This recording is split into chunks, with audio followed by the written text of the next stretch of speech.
जब कुछ आपको लगता है आसान नहीं है, उसे आसान बनने के लिए क्या चाहिए आपको कि पवित्र आत्मा आप पर उतरे। जब कोई ऐसा लाइफ में समा आए, मैं इस पाप से छूट नहीं पा रहा हूँ, मैं पवित्रता में खड़ा नहीं हो पा रहा हूँ, मेरे लिए ये इंतजाम नहीं हो रहा है, मुझे डर लग रहा है मैं कैसे करूँ, मुझे डर लग रहा है मैं कैसे जाऊँ, मुझे डर लग रहा है ऑपरेशन में मेरी डेथ ना हो जाए, मुझे डर लगता है मेरी पत्नी अंदर हॉस्पिटल में, डॉक्टर बोल रहे हैं कि जब बच्चा बचेगा, जब माँ बचेगी, तुम डर रहे हो। कैसा भी कभी भी समा कभी आपकी लाइफ में आए, अगर चल रहा है ऐसा समा, एक होती है संकट के समय वाली फास्टिंग। वो संकट का समय आया, प्रभु 40 रोजे प्रभु, एक संकट के समय आप रखते हो 21 रोजे प्रभु। क्यों?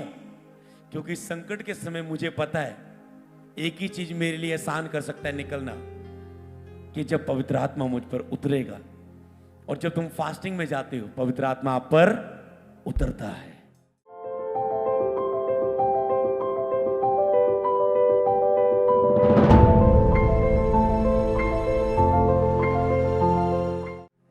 फास्टिंग में पवित्र आत्मा उतरता है आपके ऊपर। मूसा फास्टिंग में गया था, खुदा का आत्मा उस पर उतरा, बातें की। यीशु मसीह फास्टिंग में थे, आत्मा उसे जंगल में ले गया। पौलुस मारता कूटता था, आत्मा उससे बात करता जाता था। उपवास, फास्टिंग, पवित्र आत्मा आप पर उतरता है। तो एक तो संकट के समय, अगर आप संकट में हो, आप इसलिए फास्टिंग में हो सकते हो। मैंने कहा लक्ष्य रखना फास्टिंग के लिए, और तुमने लक्ष्य रखे हुए। एक संकट के समय फास्टिंग होती है, संकट से बाहर आने के तुम रखते हो। एक तुम फास्टिंग रखते हो, जैसे इस्तर ने कहा, ओके राजा सामने मेरे लोगों का अच्छा षड्यंत्र रचा हुआ, मेरे लोगों की मौत का, मेरे लोगों की मौत का षड्यंत्र रचा हुआ है। कहती मैं रोजों में जाती हूं, 3 रोजों में जाती हूं मैं। ऐसा करो तुम भी रोजों में जाओ, मोर्द के अपने लोगों को बोलो, सबको रोजों में जाओ, मैं राजा के सामने पेश होती हूं। खुदा का आत्मा उतरेगा, खुदा का आत्मा उतरेगा सहायता के लिए। और सचमुच अगर राजा उसकी ओर क्रोध से देखता, राजा के बिना आज्ञा के वो उसके पास जाती, मार दी जाती। पर जब उसने फास्टिंग रखी, खुदा ने राजा के मन को बदला। कई बार हम देखते हैं टीम अपने काम में जब हमारे साथ ड्यूटी करते कुछ मिस कर देती। मैंने कहा अगर प्रभु हमारे साथ ना होता तो हम काम खराब कर देते, पर प्रभु हमारे साथ है, इसलिए तू नहीं करते तो प्रभु हमारे लिए सहायता कर देता है, किसी और रास्ते से, किसी और के द्वारा कर देता है। परमेश्वर का आपकी लाइफ में होना बहुत जरूरी है। तो क्या जब पवित्र आत्मा तुम पर उतरेगा उतरेगा उतरेगा, तो फास्टिंग रखी, उन पर आत्मा उतरा। इसीलिए कि जब पवित्र आत्मा पर उतरता है, तब आप सामर्थ पाते हो उस काम को करने के लिए जिसके लिए आपको लगता है मुश्किल है, आप सामर्थ पाते हो। हालेलुया, आप सामर्थ पाते हो उस कार्य के लिए जब पवित्र आत्मा आप पर उतरता है। कहते जब पवित्र आत्मा तुम पर उतरेगा, इसीलिए कौन से रोजे कुछ होते संकट के समय कि आप पर पवित्र आत्मा उतरे और आप उस संकट से बाहर आ जाएं। कुछ रोजे आप रखते हैं कि प्रभु मुझे ये चीजें चाहिए, संकट तो कोई नहीं है, प्रभु मैं ये आशीष चाहता हूं, मैं ये प्राप्त करना चाहता हूं अपनी कॉलिंग में, मैं मसा पाना चाहता हूं, सामर्थ पाना चाहता हूं, अन्य भाषा पाना चाहता हूं, वरदान पाने चाहता हूं, पवित्र आत्मा की उपस्थिति पाना चाहता हूं, तो मैं कुछ पाना चाहता हूं। मैं इतने रोजों में जाता हूं उस खोज के लिए, प्रेयर में नहीं, फास्टिंग प्रेयर में, कि मैं फास्टिंग के साथ प्रेयर करूंगा इन चीजों के लिए। प्रभु ने कुछ जातियां बिना प्रार्थना उपवास से नहीं जाएंगी, मतलब कुछ प्रेयर से नहीं, सुबह उठे प्रार्थना की, धन्यवाद प्रभु जी, आज के दिन को तेरे हाथों में सौंपते, रात को आके काम से आए प्रार्थना की, धन्यवाद प्रभु जी, सारा दिन संभाल के रखा, आमीन। ओ आज बाइबल पढ़ के भी सोना है, 2 पन्ने पढ़ लिए, प्रभु धन्यवाद। ओके, ये प्रेयर, फास्टिंग प्रेयर, जिसमें केवल तुम प्रेयर नहीं, तुम पूरा लक्ष्य लेके बैठ जाते हो, कमरे बंद कर लेते हो, द्वार बंद कर लेते हो, सीरियस हो जाते हो, प्रेयर में रहते हो, रोजों में रहते हो, वचन में रहते हो, वर्शिप में रहते हो, संगति में रहते हो। तुझे पता है लक्ष्य सामने, इस लक्ष्य के लिए मैं कुछ सीरियस हूं, कुछ आत्मिक फैसले लिए मैंने इस लक्ष्य को पूरा करने के लिए। और जब तुम इस रीति से खुदा के पास जाते हो लक्ष्य के लिए, कुछ बोल के, कुछ करके, जैसे 12 साल रोगी औरत ने, उसे पता था मैंने चिंगाई लेनी है, उसने कहा मैं कदम बढ़ाऊंगी, कोई बात नहीं, मुझे कोई मेद दे, मुझे कोई ठुकरा दे, मुझे कोई पैर के नीचे कुचल दे, मैं जाऊंगी। मैं बोलती हूं विश्वास के साथ कि मैं उसके वस्त्र के शुक्र ही चंगी हो जाऊंगी। बोला ठाना मन में, मैंने ठान लिया कि मैं उसके वस्त्र को छू के चंगी हो जाऊं। हालेलुया। जक्की ने ठान लिया चाहे मैं मर रहा हूं, मैं दरख्त पर चढ़ जाऊंगा पर देख के छोड़ूंगा यीशु मसीह को। आज तो जब आया, तो इसी तरह फास्टिंग मतलब लक्ष्य कि आप कुछ करते हो, स्टेप लेते हो अपनी लाइफ में। तो कुछ आप संकट के समय रखते हो फास्टिंग, कुछ आप कुछ पाने के लिए रखते हैं। और प्रभु ने कहा तुम संकट के समय के लिए, जब पाने के लिए ही नहीं, इसलिए फास्टिंग रखो कि तुम मुझसे प्रेम करते हो, तुम मुझे पाना चाहते हो। हालेलुया। तुम मुझसे प्रेम करते हो। कहता मैं तुझसे प्रेम चाहता हूं।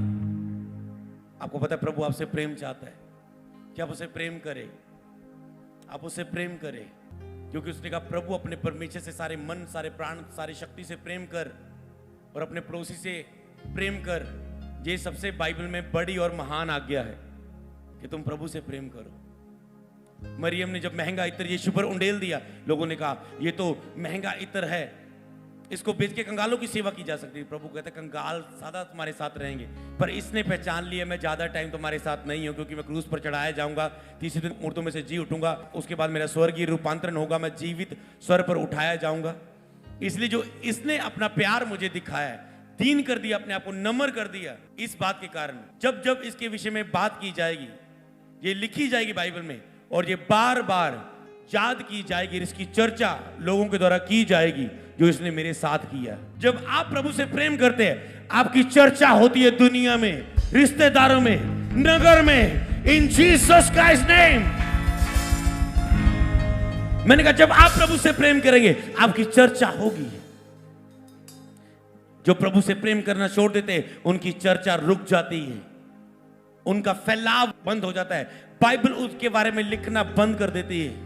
जब तक वो खड़े रहते बाइबल उनकी स्टोरी को लिखती जाती, जब वो नीचे हो जाते तो बाइबल उसके लिए लिखना बंद कर देती थी, उनकी स्टोरी खत्म हो जाती थी कि उन्होंने अच्छी शुरुआत की पर एंड अच्छा नहीं किया। इसका मतलब ये नहीं होता उनकी शुरुआत को भूल गया, पर खुदा कहता तूने जितना किया तुझे उतना प्रतिफल मिल जाएगा। तूने जितना किया, जो जैसा काम करेगा वो वैसा प्रतिफल पाएगा। हालेलुया। तो क्या उसने बहुत लंगड़े चलाए, बहुत सेवा की? उसने प्यार दिया खुदा को अपना। प्रभु आपसे सेवका ही नहीं, आपसे काम नहीं, आपकी और चीजें नहीं, इससे पहले वो चाहता है कि तू सबसे बड़ी और महान आज्ञा पूरा करे, कि तू प्रभु से प्यार करे। हालेलुया। तो कुछ नए गीत गाना, कुछ नए गीतों से वर्शिप करने का मकसद यही होता है कि हम कुछ नए लफ्जों के साथ खुदा के साथ प्यार जाहिर कर सके। तो क्या करते? तो तीसरे रोजे प्रभु को पाने के लिए, प्रभु से प्रेम करने के लिए, प्रभु के साथ बिना कोई चाहत के, बस प्रभु को चाहने के लिए। हालेलुया। कि मुझे खुदा चाहिए, बस मैं तेरे साथ संगति में आना चाहता हूं। हालेलुया। तो क्या कहा उसने? जब पवित्र आत्मा तुझ पे उतरेगा, तो फास्टिंग में पवित्र आत्मा पर उतरता है, पर प्रदान की सामर्थ तुझ पे छाया करेगी। परमेश्वर की सामर्थ, जहां पर पवित्र आत्मा है वहां पर सामर्थ है, सामर्थ तुझ पे छाया करेगी। इसका मतलब ऐसा ही नहीं कि पवित्र आत्मा तुझ पे उतरेगा, तुम सामर्थ भी पाओगे, लेकिन जब पवित्र आत्मा तुम पर उतरेगा तुम सामर्थ पाओगे। जब रियल में पवित्र आत्मा उतरता है, क्या चिन्ह होता है? वो व्यक्ति सामर्थ पाता है। रियल में कौन सी सामर्थ? ये सामर्थ पा चुका है पाप से छूटने की, ये सामर्थ पा चुका है प्रार्थना करने की, ये सामर्थ पा चुका है चंगियाई की, ये सामर्थ पा चुका है दुष्ट आत्मा से आजाद होने की, ये सामर्थ पा चुका है मसीह की गवाही देने की, ये सामर्थ पा चुका है वर्शिप करने की, ये सामर्थ पा चुका है आराधना करने की, ये सामर्थ पा चुका है अपनी कमजोरियों पर जीतने की, ये सामर्थ पा चुका है अपनी अभिलाषाओं पर जीतने की।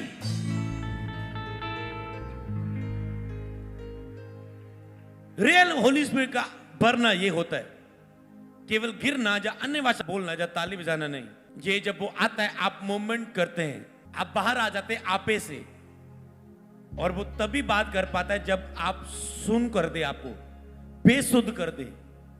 पौलुस बेसुध हो गया जब प्रभु ने उसे घेर लिया, रास्ते में प्रगट हुए।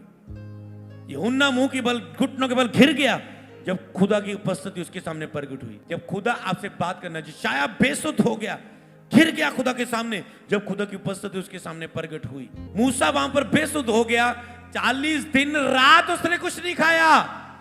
6 बजे तक रोजों की बात नहीं हो रही मूसा की, 40 दिन रात पहाड़ पे रहा, शरीर में वो बेसुध हुआ, इसीलिए इतने फास्टिंग कर पाया। दिन रात 40 दिन कुछ ना खाया, कुछ ना पिया।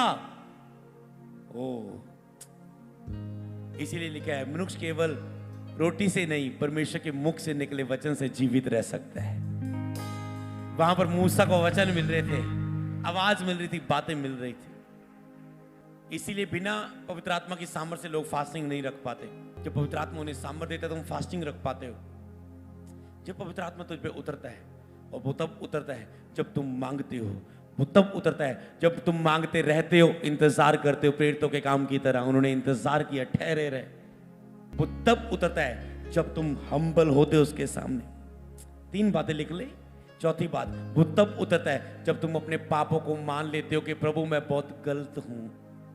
5वीं बात, वो तब उतरता है जब तुम कहते प्रभु तेरे बिना मैं कुछ भी नहीं हूं। मैं ना ही प्रचार कर सकता हूं, ना ही आराधना कर सकता हूं, ना ही रोजे रख सकता हूं, ना ही किसी को वचन सुना सकता हूं, ना ही अपने बिजनेस में सफल हो सकता हूं। मैं तेरे बिना कुछ भी नहीं हूं।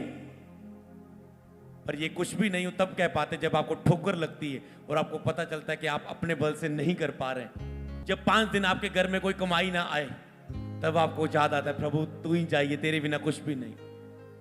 तो पवित्र आत्मा जब आप कहते हैं तेरे बिना मैं कुछ भी नहीं, तब आता है। जब आप हम्बल होते हो तब आपकी लाइफ में उतरता है। जब आप भूखे और प्यासे होते हो तब पवित्र आत्मा आपकी लाइफ में उतरता है। जब आप नम्र हो जाते हो पवित्र आत्मा आप पर उतरता है। जब आप अपनी गलतियों को मानते हो पवित्र आत्मा उतरता है। जब आप दूसरों की गलतियों को माफ कर देते हो पवित्र आत्मा आप पर उतरता है। जब आप फलों में चलना शुरू करते हैं पवित्र आत्मा आप पर उतरना शुरू हो जाता है। प्रेम, आनंद, शांति, दयालगी, वफादार, भलाई, संयम, जब तुम आत्मा के फलों में चलना शुरू कर देते हो, क्योंकि फल उसने नहीं डालने, फल आत्मा के हमारे अंदर है, क्योंकि पवित्र आत्मा हमारे अंदर है। जब हमने बपतिस्मा लिया था हम पवित्र आत्मा पा चुके थे, तो उसके फल भी हमारे साथ आए।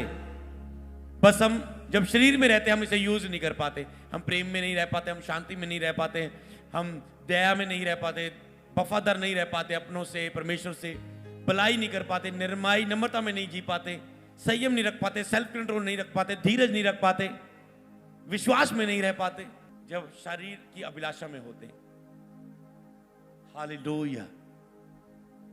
तो इसीलिए पवित्र आत्मा जब आप ऐसा करते आपकी लाइफ में उतरता है, तो पवित्र आत्मा की सामर्थ आपको ऐसा आज करना है कुछ भी बाकी ना रह जाए। हो सकता है तूने अपने पापों की माफी मांग ली, पर जो दूसरों ने तेरे लिए किया तूने क्षमा नहीं किया। हो सकता है तूने भूख तो दिखाई प्रभु को, पर समर्पित नहीं किया अपनी लाइफ को। हो सकता है तूने पापों को मान तो लिया मैं गलत हूं, पर आगे से उस पाप में ना जाने का फैसला नहीं किया। हो सकता है तुम आराधना तो कर रहे हो, पर पूरे दिल से भूखे प्यासे होके नहीं कर रहे। तो कुछ भी ऐसा न रहे जो तुम्हारी लाइफ में अनकंप्लीट रहे। जब पवित्र आत्मा से तुम भरना चाहते हो, परम प्रधान की सामर्थ तुझ पे छाया करेगी। इसलिए वह जो पवित्र उत्पन्न होने वाला है वह परमेश्वर का पुत्र कहलाएगा।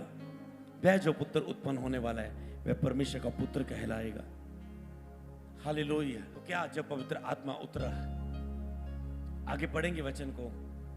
लूका 1:38 में मरियम ने कहा देख मैं प्रभु की दासी हूं, मुझे तेरे वचन के अनुसार हो। तब स्वर्गदूत उसके पास से चला गया। हालेलुया। आज आपको कहना है जो वचन बोला गया मेरे ऊपर, भविष्यवाणी, इस वचन के अनुसार मेरी लाइफ में हो। मैं विश्वास करती हूं मेरे लिए सब कुछ आसान हो चुका है। खुदा की ग्रेस अनुग्रह मुझ पे हो चुका है, मेरे लिए आसान हो चुका है। इसी विश्वास से मैं जाऊंगा और गवाही के साथ वापस आऊंगी। हालेलुया। पढ़ेंगे वचन को आगे। लूका 24:49 में लिखा है और देखो जिसकी प्रतिज्ञा मेरे पिता ने की है उसको मैं तुम पर उतारूंगा। जब तक स्वर्ग से सामर्थ ना पाओ तब तक तुम इसी नगर में ठहरे रहो। पवित्र आत्मा का इंतजार करना। अगर तेरी लाइफ में आज ना आए वो, इंतजार करो, उसके इंतजार में रहो। पर जब वो आएगा सब अधूरा मिट जाएगा। हालेलुया। सब कुछ आसान हो जाएगा। इसलिए इंतजार करो।